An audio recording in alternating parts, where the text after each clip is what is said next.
Alors on parle beaucoup d'alimentation anti-inflammatoire, des protéines, des fibres, des sucres, des produits transformés, et c'est très important. Mais il y a un facteur souvent sous-estimé qui peut annuler une alimentation pourtant très saine, le stress chronique du quotidien. Le stress n'est pas seulement un état mental, c'est une réponse biologique précise.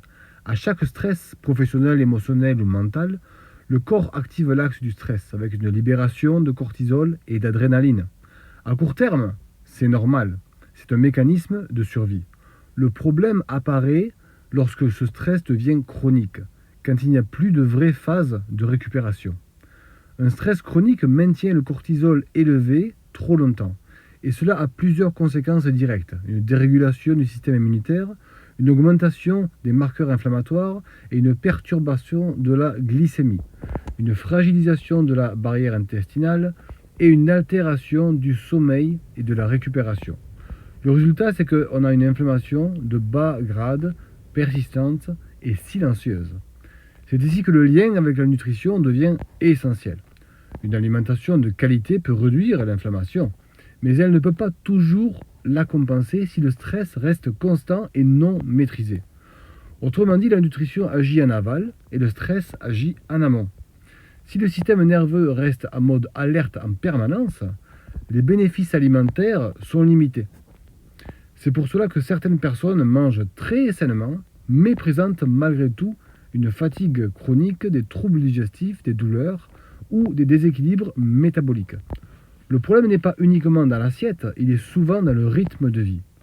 La bonne nouvelle, c'est que réduire l'inflammation liée au stress ne demande pas des solutions complexes. 3 leviers sont particulièrement efficaces, en majorité. Le premier levier, c'est le sommeil.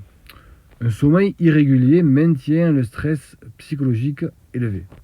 Se coucher et se lever à des horaires stables est l'un des moyens les plus puissants de réduire l'inflammation. Le sommeil agit directement sur le cortisol, l'immunité et la récupération cellulaire. Le deuxième levier, c'est la régulation du système nerveux.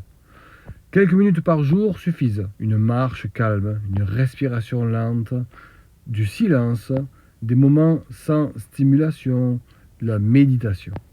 Ces pratiques activent le système parasympathique, celui qui signale en fait au corps qu'il peut sortir du mode survie.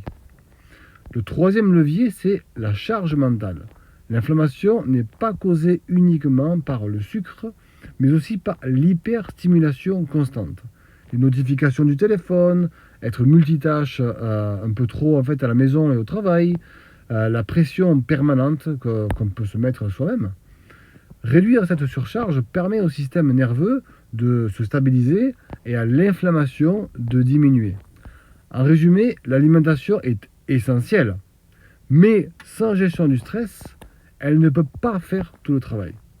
L'inflammation n'est pas seulement dans ce que nous mangeons, elle est aussi dans notre rythme en fait, nos horaires et notre façon de vivre. Merci, j'espère que ça a été utile et n'oublie pas de t'abonner.